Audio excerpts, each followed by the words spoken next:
What's going on, world? It's your boy at Big Game James _36, and this is Big Games BS, brought to you by Den Media Group, presented by Alpha Male Jacks.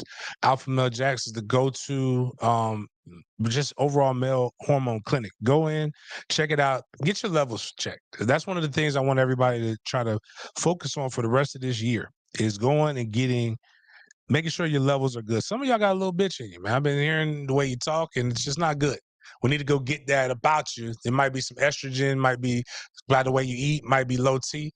They can check all of those things for you. If you get them fixed, get them corrected, or just in general, like your cholesterol, your blood sugar, all the different things. And then they give you um, basically ways to be able to treat those things, like not just through medicine. I mean, not through medicine, but through vitamins, proper nutrition, proper diet. They can give you a whole plan. They can do all kinds of different things. And if you're a woman or even a man and you're looking to lose a little bit of weight, they have all kinds of different options that they can give you. Semaglutide is one of the big things that are hitting the streets these days.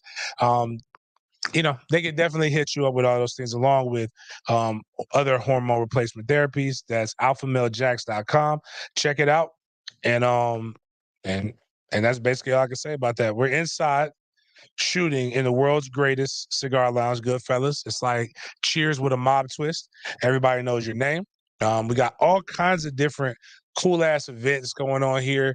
The biggest one that I would love everybody to come to is on Sunday, July 16th, we are having FSU Black Alumni Brunch. The Black Alumni Brunch is happening. DJ Pierre will be here. My boy Cheese will be doing a brunch that you can go participate in. We will have drink specials. We can't advertise bottomless mimosas, but we can give you like a pitcher. We can give mimosa pitchers. So it'll be pretty reasonable drinks. We'll have a special FSU drink, themed drink for that day as well.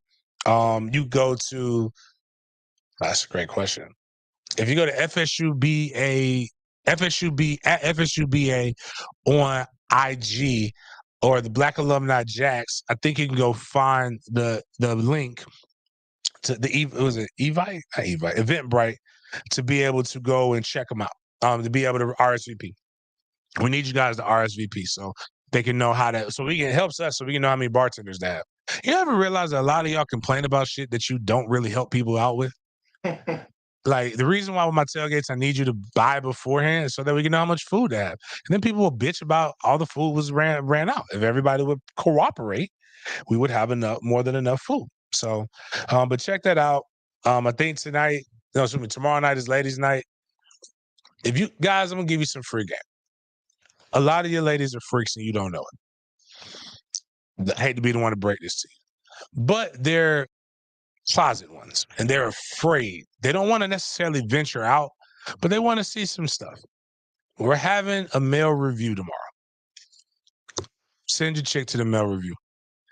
You will be pleased with the results that you will get afterwards. Now, you're going to probably have questions of why she had sex with you so vigorously, but if you went to Alpha Male Jacks and you were cool, you probably would not care about any of those different things. So, again, if you are a member, you get a not free membership. You get a dual membership if you're at the all-in level for Den Media Group. You get a membership here at the Goodfellas Jacks. Again, what we're doing we're raising funds again for my 4th annual book bag drive. It starts off slow. I know July is when it really, really heats up. We got a bunch of people saying they're trying to do some stuff, but still waiting on the commitment. But July 22nd, Orlando, July 29th, Tallahassee for the backpack drive, 30th for the football camp, August 5th for Jacksonville, the book bag drive, August 6th. I just got confirmation that we will be at University Christian for the football camp, 2 p.m. on that Sunday. Trying to find where Brittany texts me so I can tell you guys some stuff about, the links and stuff like that. Oh, a lot of people text me. Oh, there we go. So today we should have the flyer should be out on the 27th. The respective individual flyers. July 1st through the 3rd, we will have we will start. Actually, July 4th is when we're going to open registration. So for to be able to go for the football camps or all of those different things. So please share, talk to people about it. $36 a book bag. If you've got a business and you want to be able to looking for a 501c3 donation, please just hit me up. Let me know. All for it. We want to continue to raise the bread. We're trying to get 3,600 book bags, so that's a lot of money, a lot of stuff that we have to go through, a lot of stress, but it's worth it. And lastly, if not lastly, but again, we're trying to get to 3,000 followers or subscribers on the YouTube channel. I believe we're at 2,170. We get to 3,000, we're going to give away a pair of tickets to the FSU LSU game in Orlando. We get to 5,000, we'll give away 2 pairs of tickets. We want to try to get 100 members, 5,000 subs by the end of the year. That's the reach goal. I think it can happen. Each one reach one. Tell a friend to join. One day, if we ever get to 200, I think actually I'm just gonna say the first day we ever get to 200 live views, because we got a little circle with an eye there. What does it say? 12 right there, Miles? So right now we're at 12. If that gets to 200, we'll give away $100 or something like that. Some kind of crazy giveaway, because that means that thing is going to do numbers. So tell friends that the best show that they've never heard is on YouTube. Many other things that. Oh, and then the tailgate. Tailgate $60. All you can eat, all you can drink. Probably the best ticket in the whole city. Here's a clip of some white boys enjoying the food, because we're gonna have food. So they had their first moonshine and their first food. So we'll have a seafood lot, we'll have a barbecue lot, we'll have a soul food lot, and we'll have a Creole lot. I think that's what we're going for. So it would be a lot of food, a lot there. And then I saw something, and I want people to realize this is not an FSU tailgate. We are friendly. I want, as you can see right here, these are some LSU frat boys that I'm partaking and having a meal with. We want them to come. And I'm seeing what LSU fans have done, and I'm here for the challenge. Allegedly, if you go to that one right there, allegedly LSU fans have been clearing it out. LSU fans have, let me go read this for proper for my people on SoundCloud. LSU fans, according to Ross Dellinger, they drank a portion of Nashville out of liquor, a downtown Atlanta Marriott out of alcohol, and they had 50,000 Jello. They're still going. They've had 50,000 plus Jello shots at the College World Series. I'm here for the challenge. Outdrink us. Pay for your $60, and let's get let's get our drink on, and let's fellowship as a family before we go into battle. Then afterwards, after we whoop that ass, come on back over there and just we'll have a celebratory drink with us as well. But that's what we got to do. Go check out the Ticket Tailor. If you go to my it's somewhere around. It's all over the place. But check out Ticket Tailor for where to buy those. We're trying to have 1,000 plus people at the tailgate. Over the weekend, I just try to catch everybody up. If you've listened to this show, you have heard me talk about who basically is my favorite comedian. My favorite comedian is TK Kirkland. TK Kirkland was in Jacksonville. I got a chance to go see TK. T to the motherfucking K. I was sleepy as shit. Actually, there's a picture. If you go to my you go to my IG. There's a picture of me. Before I get into TK Kirkland, I went in blind. I went to go see TK Kirkland. I didn't go to see whoever else was on there. But I'm gonna tell you something. Comedy Zone of Jacks, I appreciate y'all hiring my guy Bobby. But I need y'all to do a better job of matching comedians, right? So he had a host, and the host wasn't any good. Sorry, he was a good guy, but it wasn't any good. Then they had right there in the middle. Then they had this guy that's come out. It's a little popular. He's a notorious snitch. It's one of the most diabolical snitches that have ever graced the planet. And I've never seen somebody where they can make their entire comedy act about them snitching. And then I met Charleston White. So if you're looking at the video, watching this, Charleston White is to my right, which I guess would be your left on the screen. He's very tiny, and now I understand why he's telling. And to my left, on the right of the screen, is TK Kirkland. Really big. That guy's 63 years old. That guy's the same age as my mom and dad. Looks good. But yeah, I've been wanting to watch him. A lot of stuff. I put out a tweet. I think that post right there where I put out. Did you find that on? That's the IG one. Okay. Oh my God, the one on Facebook. I had to mute. I've never realized. I'm not one of those guys that comes out, talk about broke boys. And I hate the $200 first date concept. Hate a lot of stuff. But TK Kirkland made this statement. It says, if you don't have $25,000 in your bank account, you shouldn't even be thinking about having sex. Now, I get it. That doesn't mean that you don't have to have sex. You're missing the point with what he's saying. It could be $5,000. It could be $2,000. The number isn't important. It's the fact that you need to make sure your money is straight. Chase the money, then the sex will come.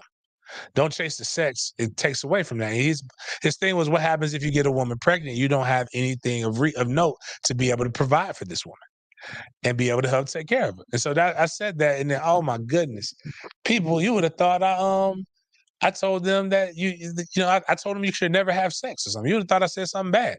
And then I was just like, then what happens is, I got friends who are woke, and I'm telling you, some of y'all are so woke that y'all need to go to sleep. And I don't mean woke like the white Republicans say, like with that shit. I mean woke like y'all been listening to IG, and now you think you're educated enough because you listened to 2 IG clips and spent $500 on somebody's seminar to where you can start preaching to people who actually actively live this shit. So somebody put, you shouldn't be worried about having $25,000 in the bank account. You need to be worried about trust and deeds. That's what we need to be worried about. And I'm like, if you ain't got $25,000 in the bank account, bitch, you don't need to be worried about trust and deeds. I can promise you, if you have trust and deeds, you probably have $25,000 in liquid stuff, or that you can actually touch. I'm like, you're missing the fucking point. Anyways, he was just like, it went into this whole thing. But bottom line is, TK Kirkland is, some comedians are more of my version of going to church. I realize it. They make light of some things. They have pretty cool things. Now, what I will say is, Charleston White is a funny person. He's not a comedian. He's not a funny comedian. But he did tell the story about how he made Soulja Boy, and his whole skit is about how to properly develop snitches. He's basically creating a gang of snitches, and in hopes of transforming the community, which is really weird. But that being said, I actually did go to church. I wasn't my plans, but I went to support a friend in St. Augustine, Florida, which St. Augustine, Florida, St. Johns County is, I believe, 5% African American. Make sure I get the number. I looked at it a while ago, and it was very alarming how few Black people live in St. Johns County. St. Johns County, Florida, demographics. And St. Johns County, Florida is where St. Augustine, Florida resides. St. Augustine is the oldest city in the United States. Jacksonville, Florida is 35% African American.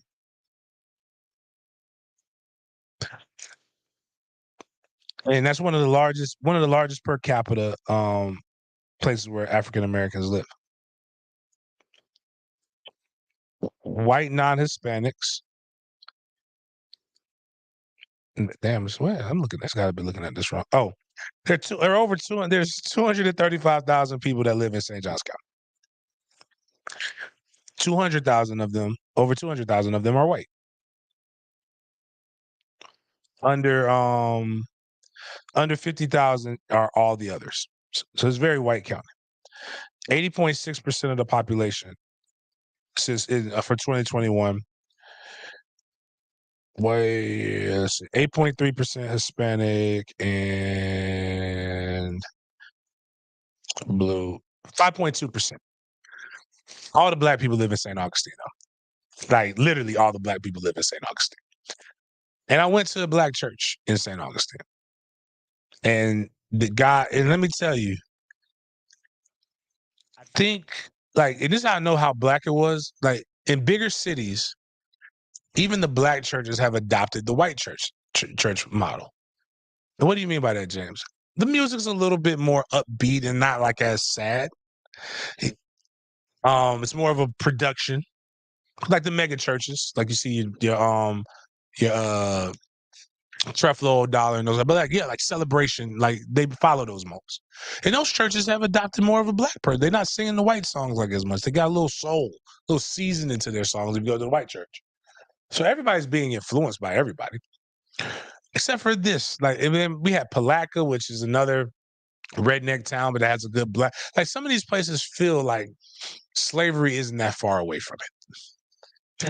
And that's what I felt. And one of the things about old black church, which I remember because my mom attends one, but even they've got Tallahassee's not a major metro, but even Bethel Baptist in Tallahassee has adapted. But it used to be a competition with how long you had to be at church. That was how godly you were. No. Catholics have always been the best, in and out. So what happens with churches, damn, you never sent me those pics too. I forgot all about the ones for Friday. But what black churches do is, and mind you, these people had church earlier in the day. So we had 4:00, and when you get a new pastor, you have to introduce the pastor to the world. Man, this service started at 4, bro. When I tell you we left at 7 and they were still going strong. Everybody has to talk. There was pastors from all over the place, all kinds of places. And they all had to say their own 10-minute. Imagine having 10 people say 10-minute speeches, and one of them has to preach for 30 to 40 minutes. And songs after song. Church, the beautiful thing about church is that you can go and then people who can't sing get encouraged to sing because it's singing about God. But it was long, it was interesting. And all the whole time, all I thought about was, that's why I don't go to church now. I like learning about the Bible. I like the community. I like the fellowship. But they don't if I tell you this much, if you have a church that you have, right, and y'all line hymns, this is me, because that's what I was doing in the video. So this is, if y'all got this, I love the lining of the hymns. That's an old school thing. It's one of the best things. This is my favorite hymn. If you pull that up, A Charge to Keep. It's one of my favorite songs. But when you line it, oh, I love it. I love every second of it. I was in heaven right here in this point.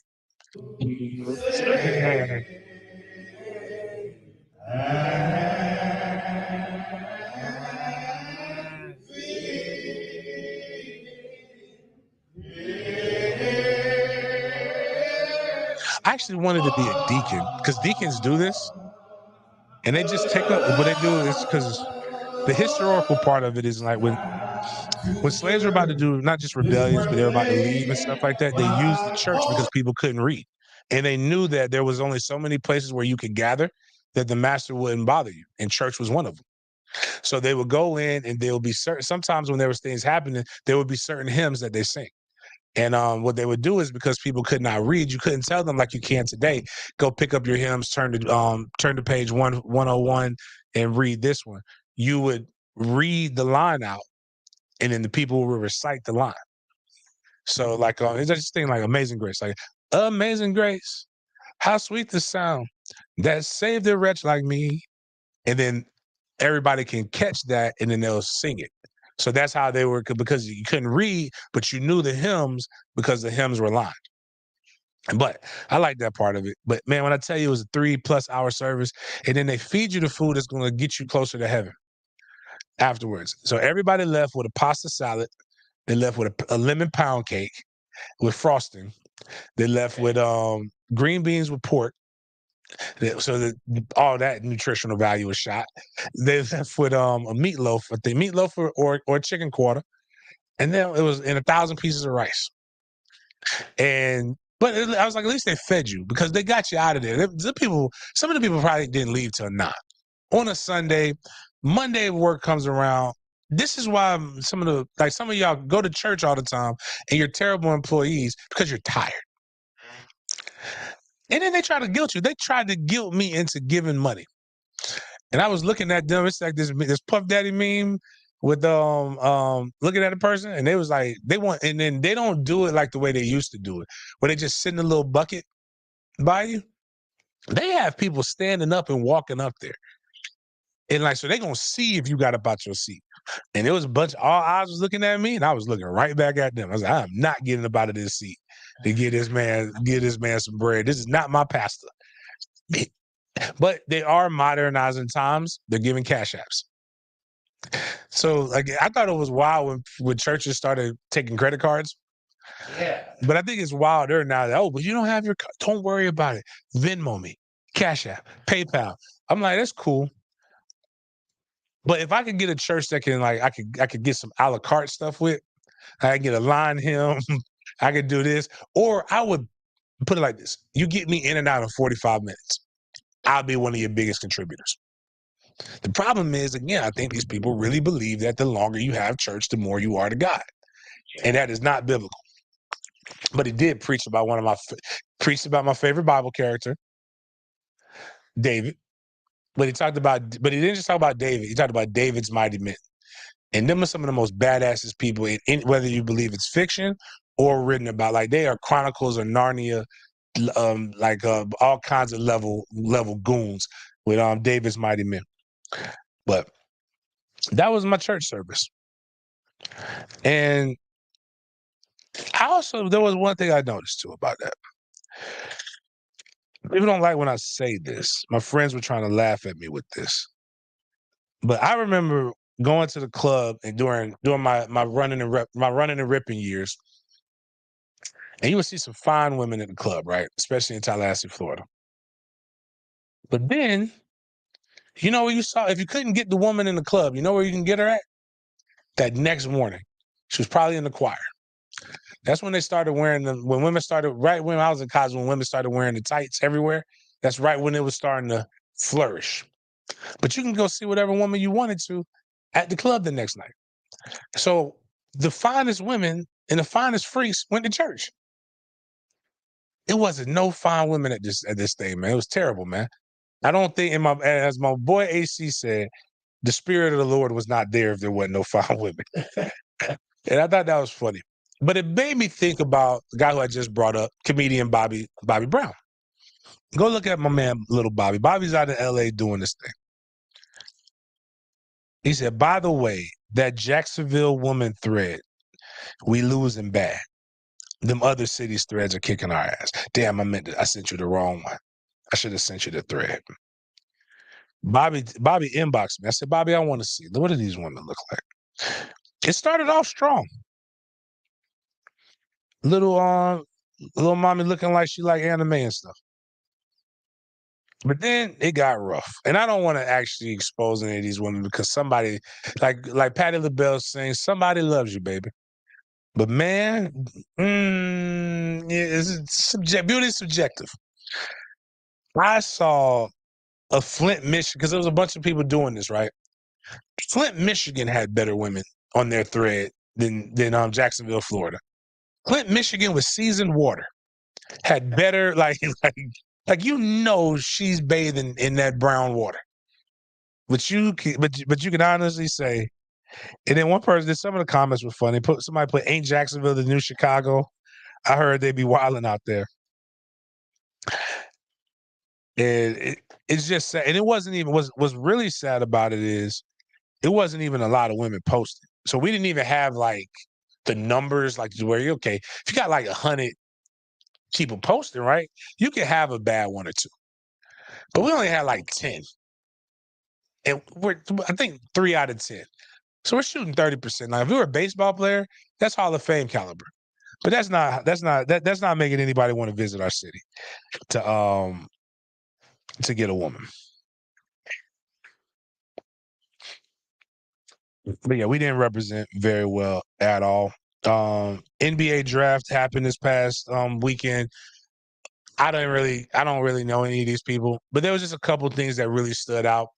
Really good pause-worthy moment. The older you get and the more you start talking, the more pause-worthy moments. Oh, TK Kirkland. What makes TK Kirkland ironic outside of his comedian stuff is when you actually look at a lot of the historical events that we've seen in hip hop, comedy, movies. Like you look at who he represents or who come out of his tree, you'll be like, wow, I never knew that.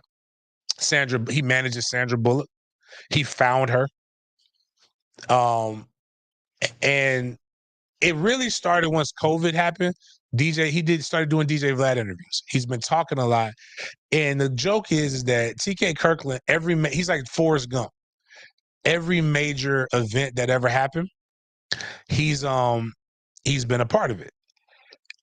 Until you find out that he's not lying. Like he even found D.L. Hughley. And it's like, and I thought he was lying. And D.L. Hughley was like, nah, TK was really my mentor. He taught me everything. You know somebody who's trying to follow that same format right now? Fat Joe. Fat Joe is saying shit like he brought Bone Thugs and Harmony and Biggie together. He brought he's talking about he's apparently was Tupac's best friend in jail and all these things. And I'm not fine with it. I mean, I'm okay with it. But when I met Fat Joe a few years ago, this is what I saw with Fat Joe. And it bothered me because nothing about Fat Joe looks like a terrorist right now. But this guy is supposedly one of the biggest goons ever. I saw him with a Bill Cosby sweater at a Cleveland Cavs game, and I had better seats than him. Now, granted, I was hanging out with the guy who's the director of security for the city of Cleveland, so we were sitting with the feds and everybody else. But the point is when I saw Fat Joe walk by, I'm like, yo, you look more like Reverend Run right now than you look like anybody else. But he keeps talking, and then there's pause-worthy moments. And this moment right here was definitely pause-worthy. Mace and Cam have reinvented this. They reinvigorated it with their they got one of the best pods. Just hilarious. But play this and just, this is not how you want your OGs talking. I can promise you that. No matter if it's context or not. What player do you like most that's been drafted tonight? Anybody stand out of your mind? Is it Wembanyama? I tell you the truth. I can't go against Wembanyama. He is what he is. Right. But I tell you, I like Dick. What player do you like most that's been drafted tonight? Anybody stand out of your mind? Is it Wembanyama? I tell you the truth. I can't go against Wembanyama. He is what he is. Right. But I tell you, I like Dick. I'm sorry. Call me childish. But there was, I think it was like Grady Dick is the player's name or something like that. It is just like, it's like tough, man. Like, I think he had the comedic awareness. Nah, he was probably dead serious. Like in those moments, because you're outside of your element, right? You're really trying to emulate the people who you're with. So like when people say like the funniest thing about being on 1010, when we did our show, I was completely 100% me. But when you do other people's show, you don't want to like fuck up their show. You want to be who you are, but at the same time, you follow the lead. And so he's following Stephen A. Smith. He's not being rapper Fat Joe. He's being, I got to have a sports take for whatever reason. He should have been like, why am I on here giving my sports take as a fucking rapper? Top 5 MCs, okay. Why do you care about me in basketball? But on that, he was just thinking the dude's last name was Dick. And he was just like, I would have been like Grady or whatever his name. I'm going to make sure I put a space in between words like that. That's a lot right there. But another thing that came out weird was a young man got drafted, biggest moment of your night. And I'm going to put some context in it.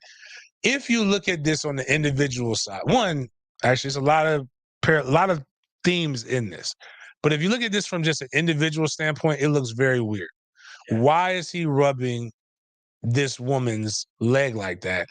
And then you realize that's his mom, and you're like, why is he rubbing his mom's leg like that? Yo, what's going on here?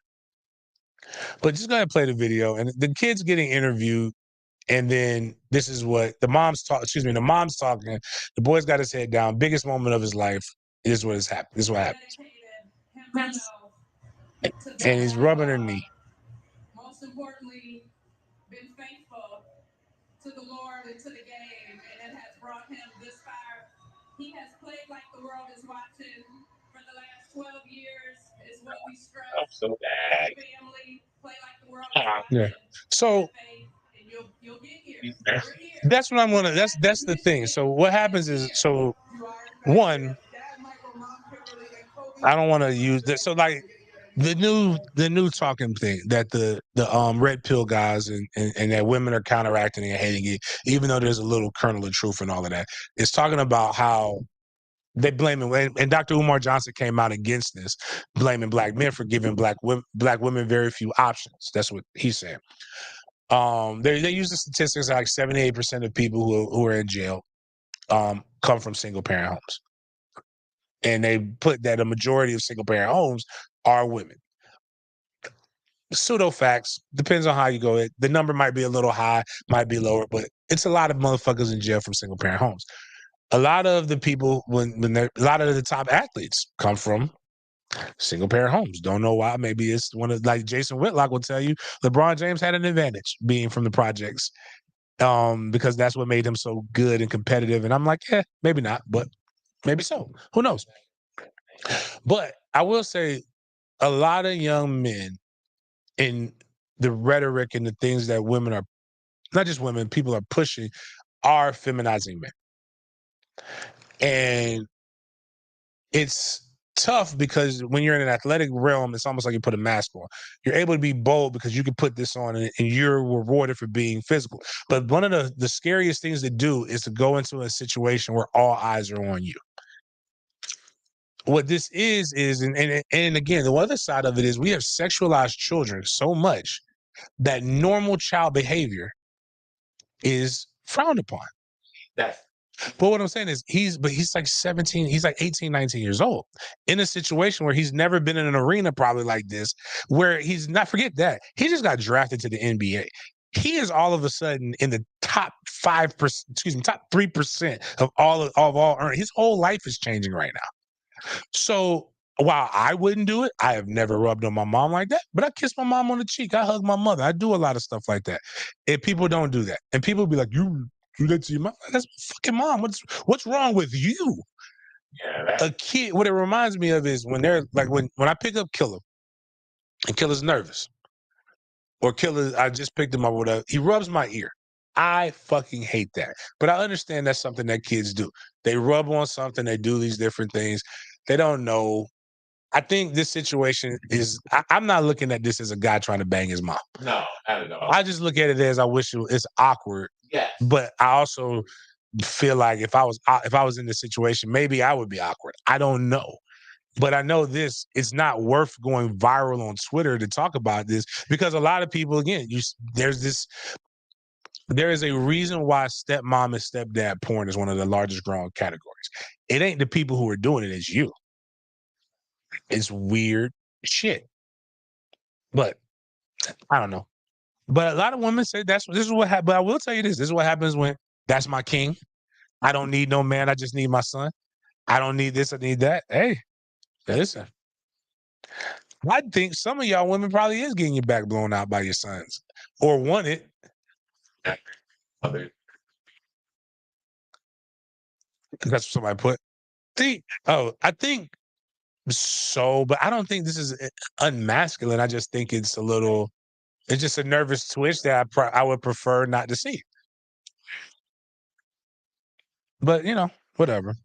I can't blame all of it because but then again, that's why you need mentors. I can't even blame single mom because that boy has had basketball coaches, males all over in his life.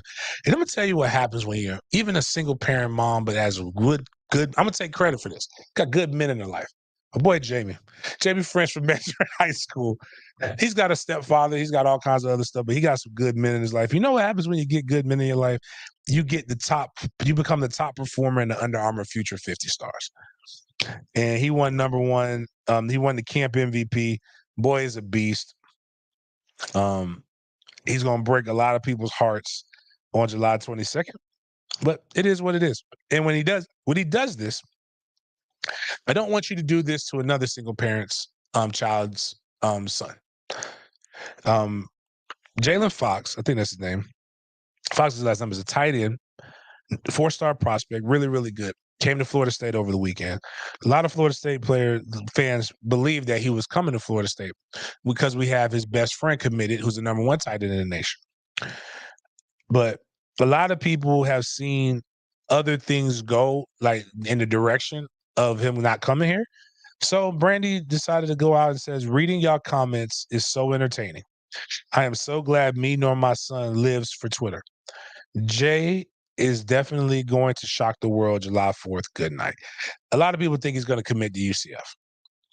And what I don't want you guys to do is be weird and go and bash the kid. Just let the kid live. It's their choice. Because I'm gonna tell you this: if Jamie doesn't do what you guys want him to do, and y'all come bashing my guy Jamie, I'm gonna cuss you out.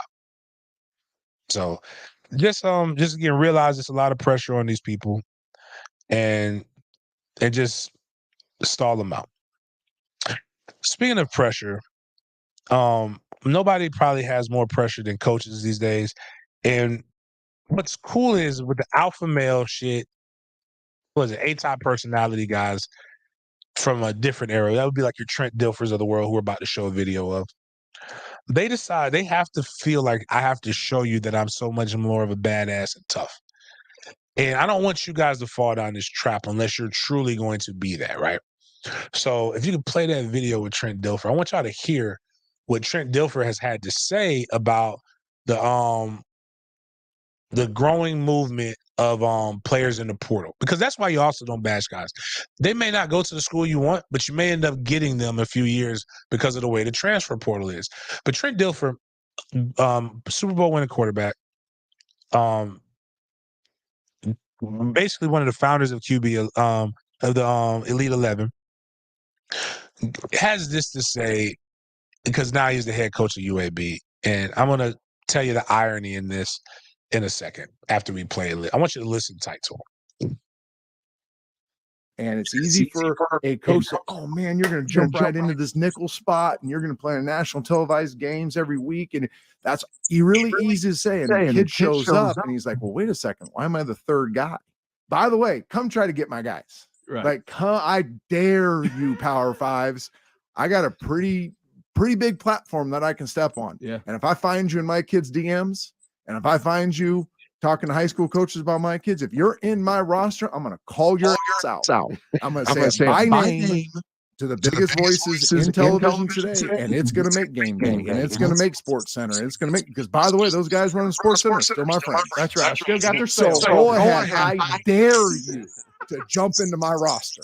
And I told the American coach the same thing. I said, why don't you guys have the you-know-whats to stand up and say, get out of my roster? Right. I said, here's why, because you want their job. Oh, I want this job. That's right. I want power. I want this job. I want to live in Birmingham. I want to live downtown. I want to go see my grandson in Nashville. I don't want that other job. So I don't care if you blackball me. Right. I want this job.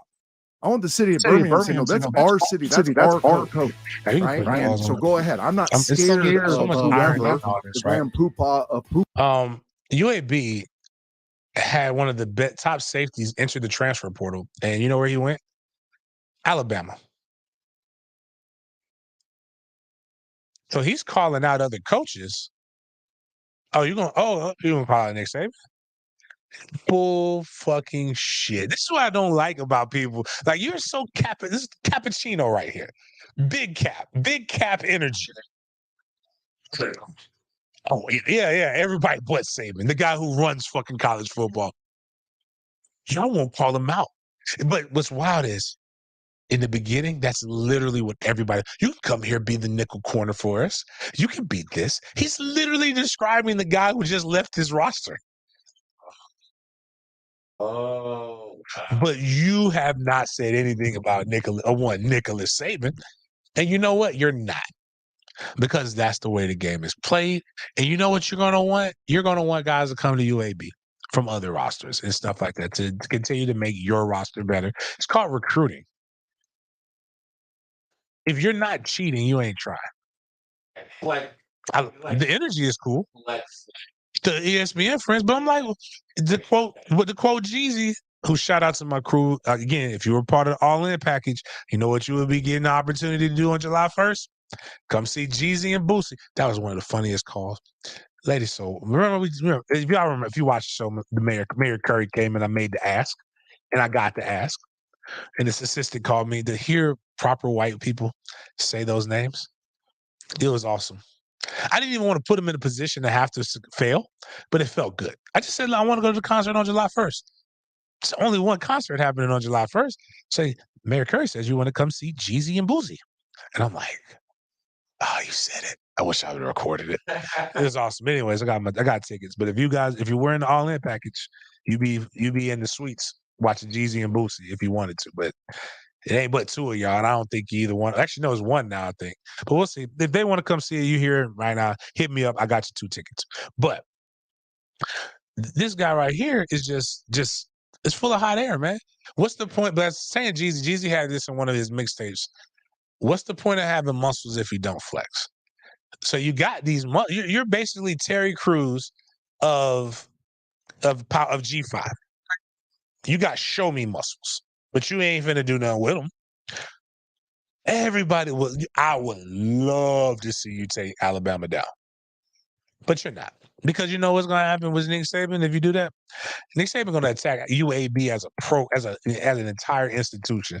Everybody know who really runs the state of Alabama. Nicholas Saban. You just cap. But it's just another thing, but just because you can doesn't mean you should. And if you go to the next thing, we pick on chasers, not ambulance chasers, excuse me, cone chasers all the time. I'm mad about ambulance chasers. I don't ever want to get in. I never wanted to get in a wreck anyway, but I definitely don't want to get in a wreck in the state of Florida anymore because you can't get the payouts no more. They put caps on it. But I see weird drills all the time that I don't understand. And Quincy Avery, who's a great follower, I was trying to think of Quincy the other day. He was the black coach going on at the Elite 11 camps. Really good trainer. Denny's better because Denny's my guy. Him and Denny are technically competition, but I like both of them. But Denny's my guy. Quincy, but if a coach saw a wide receiver trainer doing this on IG, they would have a fit. Just want you guys to know, everyone everywhere is busy doing the best they can with the information they have available. And show the video. There's no need for sound on it. We can just show the video, and I'm gonna break it down to you. So what happens is a guy standing on his drive leg. They have him hop behind the cone, hop over a cone, and then he's gonna accelerate out of it. Well, that was the goal. Now, if you go back to the beginning of the drill, he hops over, hops out, and what should happen is on the pause real quick, Miles. Oh, my bad. Never mind. We'll go back to it. So he hops over the cone. Hops back over the cone or the hurdle. Then he's supposed to drive off of that leg, and then that would make him accelerate. If he would have drove off of that leg, he would have been at between 1 yard to 2 yards on the start, and then he would have been able to start more explosive. But if you're looking at this, he actually doesn't do anything with that leg. In fact, he steps back over with the left leg. That's not the leg he's driving off of because it's comfortable. Boom. So you saw him just step out of that. So, and why you put the hurdle over there is because you want to stimulate knee drive, of which he gets absolutely none out of this. And he does what's comfortable because they're not fucking teaching the drill. And it's also not a drill that's necessarily conducive to what you're trying to get. And so Quincy was just like, if we saw somebody doing this, we would pick on them, especially when they're not doing it right and you have a guy right there in your face coaching it. Like, the overall thought process isn't bad. It's just not a good. It's just, I think it's more so the drill isn't be taught right. Also, you should never teach somebody to, if they're trying to be explosive in an athletic position, they should never just they should never land on their heel. You should be on the balls of your feet. So he completely lands and stops, then pushes back off the whole foot, completely lands and stops, and then just steps. He's getting absolutely no drive. And the guy put on there's a science behind it. And I just happened to see it. So I would like to know the science behind this shit. because I don't see any science in this. And I think a lot of times people get caught on what looks cool. It looks good. They get caught on activity. It looks good. And I argue with my son's godfather about this all the time. And they want me to do more running back drills. I'm like, do you want them to have success running the ball, or do you want me to have them be the best in drills? We're not trying to look the best at working out. We're trying to be real athletes around here. But there's so many different ways for him to have gotten that same exact thing. But to teach him not to fire off the leg in which you have him isolating on is stupid. Well, really, to be honest with you, you should explode off. Well, you should explode off of both feet. But his first step isn't wrong.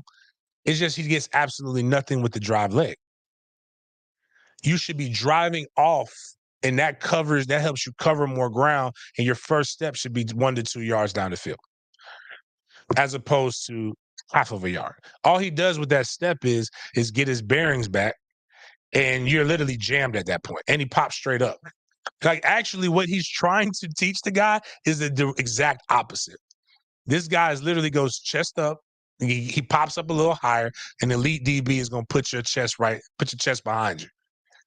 So, I don't really, again, so that's just my take as a guy who used to make a living doing those things. Protect yourself. It's not protecting yourself at all times, but protect yourself against women. Go to the first one. I guess to say cheese. It was an unfortunate situation, very similar to.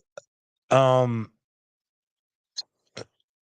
guess I'll talk about it, and I know if we chop this up, people are going to misunderstand and misconstrue what I'm saying, just like they did with the Travis Rudolph thing. Yeah, I'm absolutely so happy that Travis got there. But like, again, just by the law, Travis, like, just the law of stand your ground, Travis was wrong. And I think I even said that. It's just like, I don't think he should go to jail. But if they go based upon the letter of the law, but also when you have 12 jurors, somebody's going to say he's straight. So I knew he wasn't going to jail for that. Now, in this situation, this kid was arrested. His life's changed and lives are altered because somebody couldn't keep their hands to themselves. And I think one thing we need in our community more than anything is conflict resolution skills. And so a young man was killed. I want to make sure because killed. The reason why I use murdered, right, is because killed is like cut in stone. Killed means you're guilty. Right. Murdered means something happened and the person died. So I don't think people understand like the terminology and why I use a certain terminology. So this guy was murdered. But because he was murdered because if you look in the second picture, he got into an argument with a woman at a fast food joint, and he told her, if you don't shut your mouth or something like that, I'm gonna punch you. On my grandmama, I'm gonna punch you. And not one man that was in there, not even a man, not one adult that was in there decided to intervene at that point. I don't know what she was saying to antagonize him. Maybe she was. Still doesn't justify a able-bodied male cocking back and dropping a female. So what is that? So what happens is violence begets more violence. So what happened? That lady saw it was getting hot. She texted her son. And she has a gun. And she bought her gun legally obtained weapon. She goes, brings the weapon. Her son brings the weapon. Son sees his mom getting punched and getting beat. He didn't just hit her once. He hit her a couple times. Son cocks back, shoots him. Defense of his mother. Now, here's where it gets wild. Because what you can do is this. What people don't realize is that if you're a gun owner or you have a gun and you see a crime being committed, which this is assault and battery, you can defend. It's like a good Samaritan law, basically. You can go defend the person that you see being taken advantage of. There's a video that went viral of a guy who came in and shot. The guy was getting his hair cut. The guy comes in and shoots the barber. He pulls his gun out and he shoots the person. Now, where it gets wild and weird is that the guy got shot and he fled. And the kid chased him outside, shot him again. This is where it gets, again, same thing with Rudolph, where it gets hairy is that part. But there was people who were literally saying they're sympathizing for the guy who punched the woman.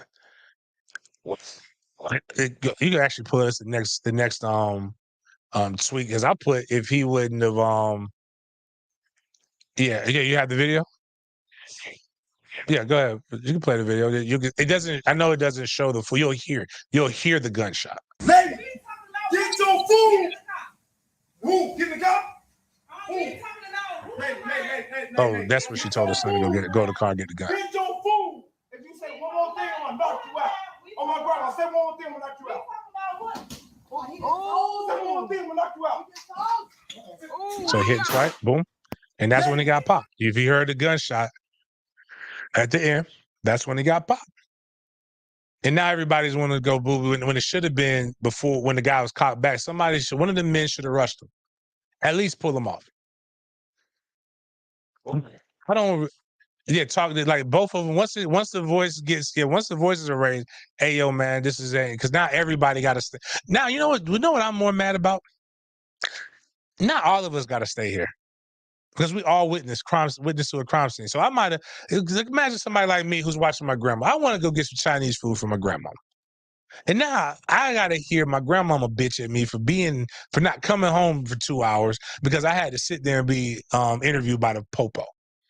But if you go look at the next thing, this is what people had the nerve to fix their thumbs and tweet about the thing I said after that, the next tweet. Fix their thumbs to say, condolences and shit. Like, and I'm with you. It's sad. But this man is 100% blamed why he's not there. He was. And I just don't like stuff like this. Like, I think sometimes this is, again, church. This is why when they, at his eulogy, don't say, now he is looking up at us. He's not looking down on us. Right or wrong, I'm riding. You didn't deserve this, baby. He was loved. He got kids. He got a mother that loves him, family that loves him, friends that love him. He was a person they both probably was in the wrong. They don't give you the right to take his life. Like, bro, people love Hitler. There are people who loved Hitler. He still killed a fucking bunch of Jews. This man, if you hit my mama, I'm going to do this. And what's wild is this. Okay, I can see you judging the jit if he was 19, 20. Full grown man, right? You go up and you mush him for hitting your mother. You go beat his ass, right? I'm not judging a 14-year-old for defending his mom with what he has. Because listening to his mom, but also, again, it was a lady talked about it. I'm not saying that the black woman is wrong in this situation. Because I don't really know. A lot of it, maybe she could have de-escalated it. He was the clear aggressor, though. But a black woman just got another black man dead for a black man protecting a black woman. But I'm going to protect my mom. And I bet you, based upon what I just read off, you know what he would have done if he was in the same? That guy who punched that woman, I know for a fact he would have killed somebody who was messing with his mama.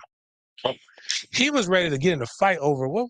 I can't even read what's on that menu. No, I'm talking about the menu. I'm just looking at the steel shop, trying to see what was on that menu. Man, this man was ready to die over biscuits. Like, that food got to be motherfucking good. Man, this man, a cheeseburger, hamburger. Yo, what kind of hood spot is this? Yeah. And this is in Chicago? Oh. Italian beef ain't, Italian steak ain't that good, bro. But now you're in a situation, and that young 14-year-old man is being charged with murder. I hope he gets off. It's not fair. And again, I'm with you. I feel bad for the daughters. But at a certain point, we have to realize that our choices as adults are what gets us into these situations. Our choices as adults get us into situations. And a lot of times we could probably just ignore it and it will go away. Nothing more. Like I want my friends to realize this. I talk about this because it's what pops up on my timeline. And you know who I don't I have about I don't have a lot. Maybe I have more than I know. But I know there are 5 to 6 gay people that I follow and that follow me. I know they're gay, right? You know what I never see? I'm not gonna even go into that one. I never see the gay shit from them. Yeah. You know who I see the gay shit from? From the people who ain't gay. And they always put it under the guise of kid stuff. So one of my tweets that I put, apparently in Seattle, there's a gay pride parade. Okay. And there's men riding around naked on bicycles. Oh, no. And there's some children there. I don't agree with that. But I also ain't finna raise their children, so fuck it. It's not my child. You know what I won't do? I don't give a damn if it's a straight pride parade. I'm not bringing my jits around titties yet. They're not ready. I've already had to get on to my son about titties. There weren't going to be the big. I knew. No, it's never that. And that's the one that went and I retweeted it. I saw a conservative male retweet this. And I'm just like, yo, why is it always on your timeline? Like, at a certain point, it's not marketing. Like, the algorithm is going to show you what you are looking for. Yeah. I want y'all to realize that. I want to repeat this.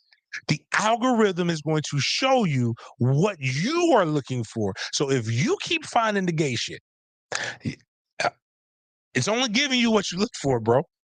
I would have never, it's what they want. And then the people say it's the liberal agenda. They know what triggers you. I don't want to see this shit. It is like I don't have to block the gay people. I gotta block the supposedly non-gay people so that I don't see the gay shit. And then they say, what about the kids? Like, why do you are your kids what? Okay. Would you take would you take your nephews to a gay pride parade? Oh, of course. Not even a gay bike ride. Just literally, you hear gay. It's not something that I'm not going to wake up. Yesterday, I took the boys to the MOSH, to the Museum of History, Museum of Science and History. I didn't wake up and say, what are our options today? There's a gay pride parade in Claymont Plaza or the MOSH. Gay pride or MOSH. No, it's not even a decision. I don't know where they're at. I don't even know if these things exist. So I wouldn't even bring my kids. So if you don't know these things exist, guess who's not at risk? Your children. Your children aren't at risk because unless you know where all these things are and you feel the need to show up.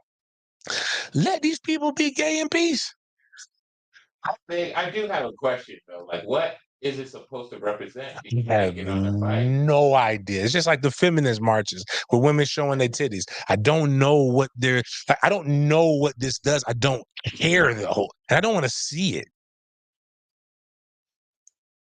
But it's just like I don't know. Like when people are like, oh, then there's this other thing where you gotta have a band. I just heard a gay pride commercial today for Charmin. It's a little over the top. Like Charmin toilet paper, made me think about wait a minute. But I'm not gonna stop using. I don't even know what toilet paper I use. I just use toilet paper. Right. But maybe that's over the top. But will it stop me from really just going in and being like, this is the gay pride toilet paper or this? Everybody's doing something. It's June. June's almost over. We're gonna get over the top with patriotism here in a couple days. Just relax. But I'm saying all that to say is there are unintended consequences for our homophobia sometimes. And I also say sometimes you got to cater to the audience. NHL, pretty sure there ain't a lot of gay people watching. But because just like NASCAR, even though one of their guys used to be main guys called the Rainbow Warrior in NASCAR during the 90s, not even recent shit, back when when you didn't know. As T.K. Kirkland said back. T.K. Kirkland said, he's like, I don't have a problem, but back in my day, the gay people only showed up between midnight and 4:30. He's like, and if you caught one out past curfew, they'll be like, oh, I'm sorry, let me get back inside. But the NHL's ban on players wearing specialty warm-up jerseys because they were wearing there were some jerseys, some warm-up things for LGBTQ. Did you know what does the INA stand for? Man, they keep adding consonants. Now I can't call it consonants no more. I have to call them. They added vowels. Oh, this is an alphabet game. But because of that, now they made a sweeping ban. So you know what that means? You can't wear no more breast cancer jerseys. No more other things. And a lot of these jerseys were being sold at auctions for a lot of money to help a lot of charities. The guy who wrote the article reached out to 24 charities and artists for the story. One example, adolescent counseling services. They help raise funds through the auction of San Jose Pride jerseys. It's unfortunate the NHL has come to this decision where players wore Pride Night warm-ups are a wonderful opportunity for players to show support and spread a message. Hopefully one day showing support for other humans won't be seen as a distraction. That was one of the things. And I'm all for it. Do whatever you need to do. It's your business. It's private company. But now the sweeping effects hit more people. So let's just think about the specialty jerseys ban, what this includes. Black History Month, Women's History Month. You know, this one all Americans lie and feel like they feel strong about, but every sport has it. Military Appreciation Night. Hockey fights cancer. There's a Hispanic Heritage Night that San Jose has. All because you don't want one group. Like, again, just don't buy it. It's not the jersey, it's like the warm-up. Like, they don't even really televise warm-ups like that. Or just don't watch the fucking warm-up. But because it's actually illegal in America to discriminate, if you can't do it for one, you literally can't do it for all. When all you had to do was fucking ignore it. Then, like, it's not that big of a deal. But then some people probably just should no longer have an opinion about stuff. Lance Armstrong is one of those. Shout out to Lance Armstrong's defense. He's kind of at least just broaching the conversation more than anything else. But he's going to capitalize off of that because that's capitalism. And he asked, is there not a world in which we can be supportive of the transgender community and curious about the fairness of trans athletes in sports, yet not be labeled a transphobe or bigot as we ask questions? Do we yet know the answers? Do we even want to know the answers? I do. Hence these conversations, the special series of The Forward beginning Monday, where I dive into the issue with an open mind and an attempt to learn as much as possible from all sides of the debate. I truly hope you enjoy the series, and I hope that for those who have been reluctant to have these conversations, this somehow feels like a safe space. Now, sometimes we got to step back and be like, you don't get to do this. Lance Armstrong, you literally cheated. And you're worried about fairness in the sport? You literally tugged on our heartstrings and minds by making us think that you were almost dying when you only had one nut. You did what most men can't do off with two nuts, with one good one. You were in fucking dodgeball, and you guilt-tripped LaFleur into going back and winning the championship on ESPN 8 The Ocho. Because you talked about how you won the Tour de France like 1,000 times or whatever, without letting us know that you were blood doping and doing a whole bunch of other shit. But again, it's another situation where comedian, I'm going to use a comedian. Dave Chappelle, I believe, said it. We only care about things when rich white males care about them. And typically it's when it becomes a benefit to them. When you can literally just ignore it.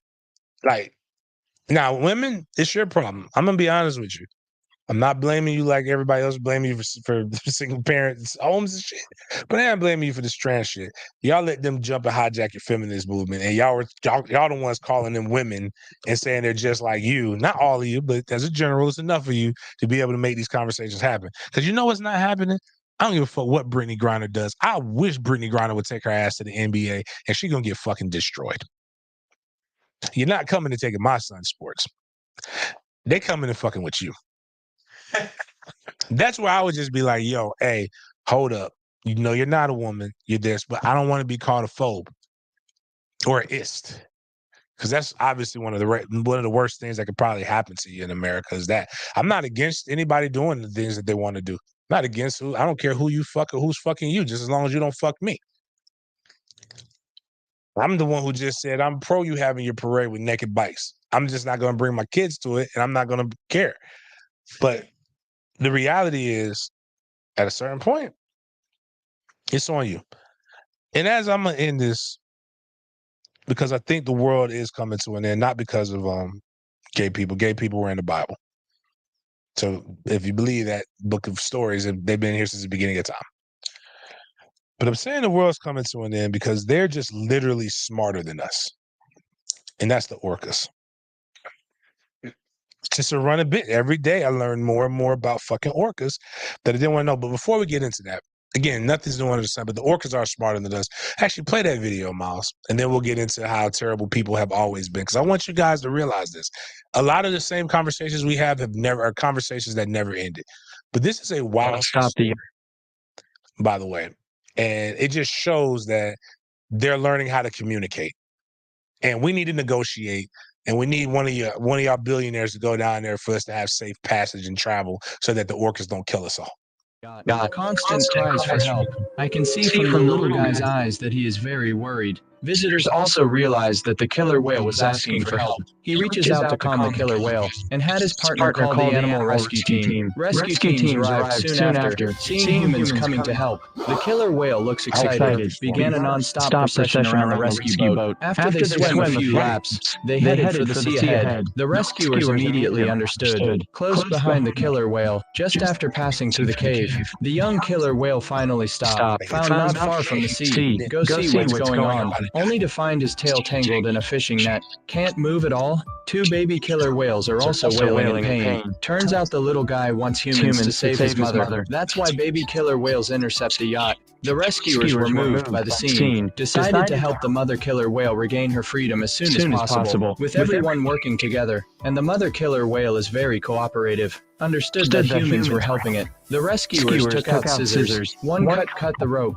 Now the mother killer whale is finally free. Began to swim forward without stopping. The baby killer whale sees its mother out of danger, excited to make a happy sound, as if to thank people for saving their lives. And just then, suddenly another pod of killer whales appeared on the surface, with their uniform movements, to escort the rescue team, to express gratitude for human assistance. Seeing this heartwarming sight, everyone said it was worth it. But then the mother killer whale swam back with a manta ray in his mouth to give to the rescue team. Finally, the rescue team was safely brought to the shore. As the sun sets, the baby killer whale are reluctant to part. The back of the leaving team members say it was the most beautiful sight he had ever seen in his life. Did you notice how they thanked them?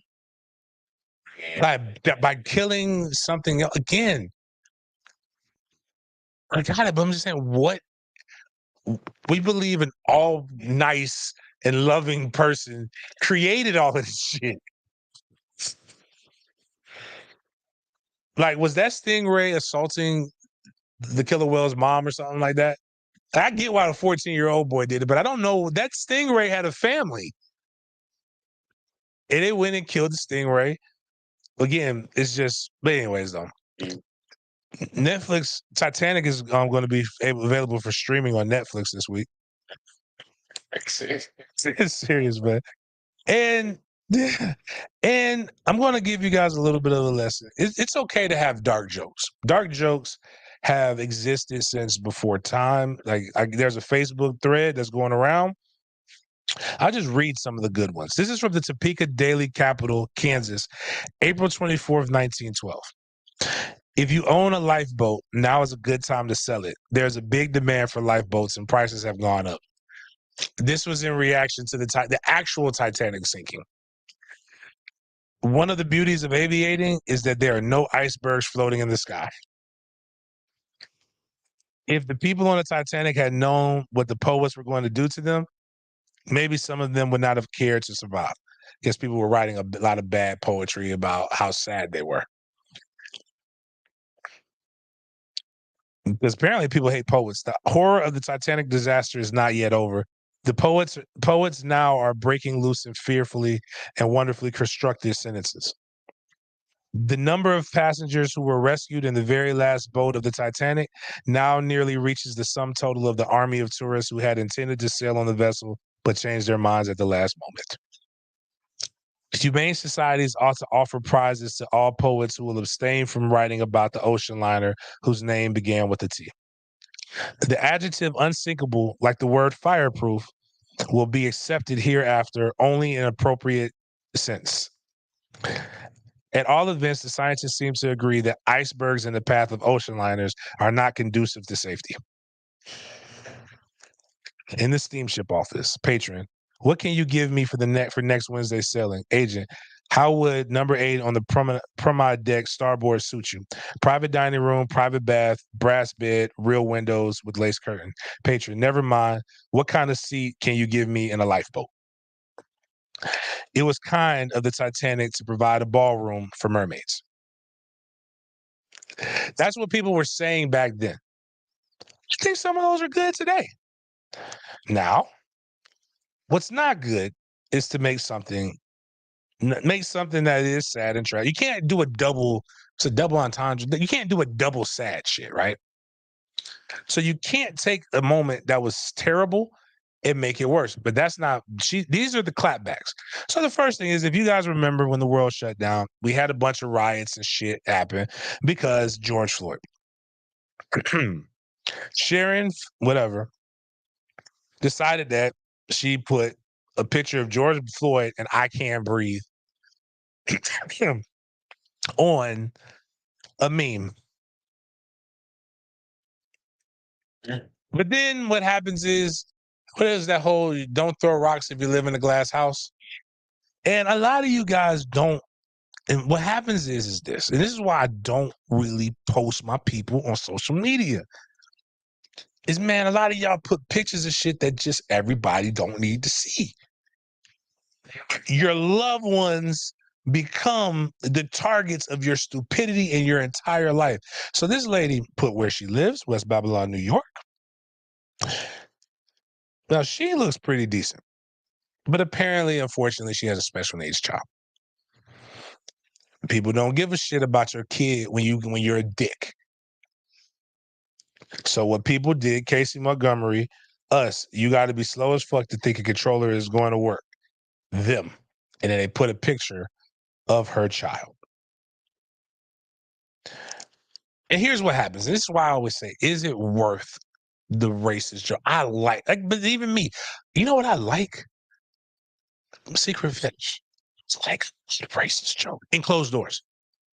Like, if it's good, but if it's not, you might get punched. But if it's a solid one, the George Floyd thing, that man cowed off for his mama and was literally being tortured. I don't like that. But this is what happened all because she put that. She got fired for being racist. Her sister's married to a black man. So the next family gathering should be fun. Her account got put on restrictions due to hate. And number 4, somebody dubbed her daughter soft neck. That girl had nothing. East Neck Nursing and Rehabilitation Center. Racism hurts us all. East Neck has zero tolerance for discrimination of any kind. This individual is not affiliated in any way with our facility. Her statement was hurtful, insensitive, and not a laughing matter. Such a statement would have resulted in immediate termination. And she got a black guy. It's like, I'm in trouble, but not a bitch making fun of my handicapped daughter. And she posted this. Oh my God, oh my goodness. Oh my God. They put Blank Man. Put her on Blank Man. Oh my goodness. It's wrong. It's wrong. It's wrong. Kid you not. It is wrong. But at the end of the day, no. Again, it goes back to I hate to use this. Unfortunate situation that happened in Chicago. But if that guy doesn't strike that boy's mom, is he alive today? If you didn't push post on that stupid ass meme, nobody would have known where you worked at. They wouldn't have known who your sister was. They wouldn't have known about your boyfriend. They damn sure wouldn't have known that you had a disabled child. We have to be careful with how y'all put your whole lives on social media and talk reckless like people ain't gonna clap back at you. Whatever you throw out there, you must be willing to deal with the consequences. It's unfortunate. That's some free game by big game. But on that note, a lot of stuff happened this weekend. I didn't even get through everything because I'm tired. I gotta stop talking. We got shit to do. What I'm gonna do is, I think on Wednesday I'm gonna try to remember this, but I'm gonna shock you guys with how good white people sing. Some of them, I've been taken aback. Actually, you know what? We can end with that. We'll end with that. I want to hear who your favorite. It's Blue Eye Soul. Who are your favorite white people that you didn't know, or favorite songs that you didn't know were sang by white people? I really did not know a white man made this song. I thought you could have told me a sad black man made this song.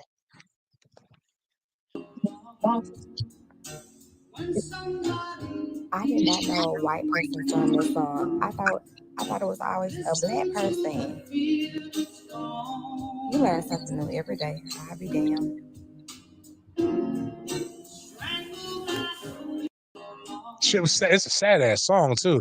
I'll keep holding on. I know Hall & Oates. Hall & Oates, before I realized that they were white, I just thought they were black because it just sounded like how all the black people were named in the group. So they got some black ass songs. And Tina Marie, you can't convince me that she's just not light skinned. That white woman right there could have got all my semen. I'd have shot a club, but she sang some great songs with Rick James too. But again, what are some of y'all favorite white songs made by that sound blackish? Donny Hathaway's A Song for You, made by a white man by the name of Leon. Oh yeah. Bobby Caldwell. I definitely didn't know Bobby Caldwell was white until recently. Unfortunately, he just passed. Unfortunately, yeah. But even the way he dressed like if he was if he had a little tan, he'd be like, oh, he one of them artsy black people, like them like from Seneca, New York, or some shit like that. But it's a lot of them. But who are your favorite white people? I may sing some of them on Tuesday when it's Tuesday for karaoke. You know, this Tuesday is I ain't coming up here. Too much meat in the room. Ain't finna have me out here like Fat Joe. But appreciate y'all for Michael McDonald is he's one of us. Yeah. Michael McDonald's one of us. John B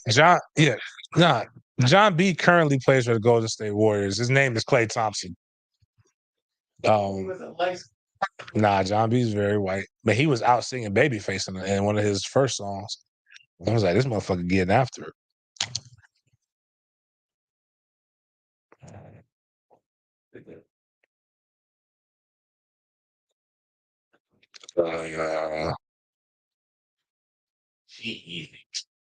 Yeah, whatever. But anyways, on that note, you guys have a great Monday afternoon or the rest of your week or whatever. Hopefully we'll see you guys in a couple of days. Appreciate y'all chopping up with me. Oh, be sure to go right now, push the like button, and then share it on your social medias. Appreciate the growth. We'll see you guys next time.